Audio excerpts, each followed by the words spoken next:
back to the show. Well, we all know that figuring out the dating scene as a teen can be a little tricky, right, Seth? Yep. But as a parent, it can be even more difficult watching your child do the same. It's a bit of a minefield, but here to cut through the confusion is child psychologist Dr. Charlotte Keating.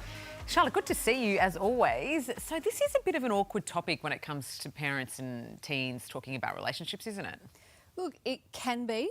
I think it's also a really normal part of development, so a really essential part of, a teen and parent conversation. We started dating in the country a lot younger than I think they do in the city. Not much to do. What's the right age?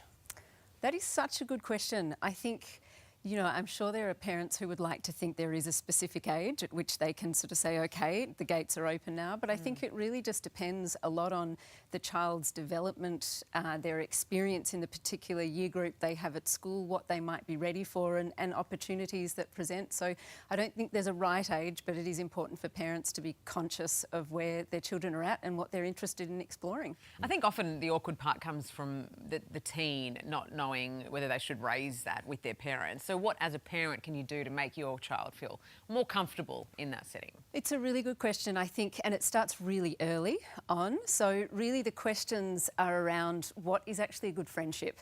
What sorts of core values do you really have in those sorts of relationships? And that starts really early on in their schooling life. And it kind of makes the conversations then about relationships or that intimate romantic space much less jarring, I think, because it's just a natural continuation. OK, outline some of the green and red flags.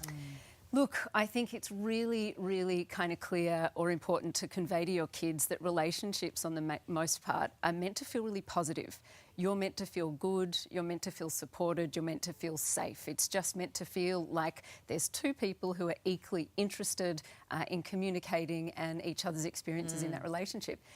Conversely, the red flags, I think really if they share with you some of these sorts of concerns, perhaps jealousy, controlling behaviour, just a real sense of discomfort, it's important to really take that up with them. And if you observe some of those red flags, also really critical to be calm but direct in your conversation about it with them. It's really heartening, I think, too, these days that we're seeing a lot more conversations happening within schools about consent and respectful relationships and that sort of thing. So that probably then helps export that into the house as well.